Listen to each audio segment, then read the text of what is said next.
அரசியலில் எது வேணாம் எப்போ வேணாம் மாறலாம் அப்படிங்கிறதுக்கு தமிழ்நாடு அரசியல் இப்போ ஒரு சிறந்த எடுத்துக்காட்டாக இருந்துகிட்டு இருக்கு அப்படிங்கிறது உங்களுக்கே தெரியும். சமீபத்தில் கூட வைகோ அவர்களே பேசினார், எங்களுக்கு திமுக கூட்டணியில் கொஞ்சம் அழுத்தம் கொடுக்கப்பட்டது, மன வருத்தம் தான் அப்படின்ற மாதிரி.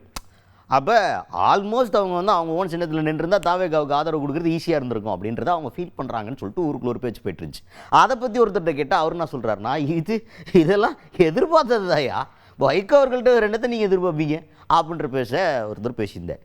யார் இவர்? திமுக ஆதரவாளரான லியோனி அவர்கள், திமுகவை சார்ந்த அப்படின்னு கூட சொல்லலாம், அந்த கட்சியிலே இருக்கிறாரு.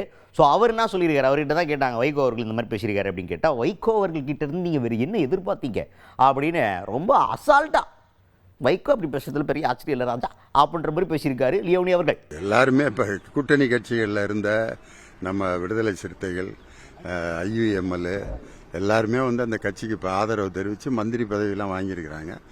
அதனால் திமுகவில் இருந்த இன்னொரு கூட்டணி கட்சி தான் மதிமுக. அதுவும் அப்படி போகிறதுல வந்து ஒன்றும் பெரிய ஆச்சரியம் கிடையாது. இது வந்து ஒரு பெரிய வைகோ இப்படி பேசுறது ஒரு வியப்புக்குரிய விஷயமே இல்லை, இது எதிர்பார்த்தது தான். வைகோ வந்து இப்படி பேசுவார் அப்படிங்கிறது திமுக காரங்க எல்லாரும் எதிர்பார்த்த ஒரு விஷயம்தான்.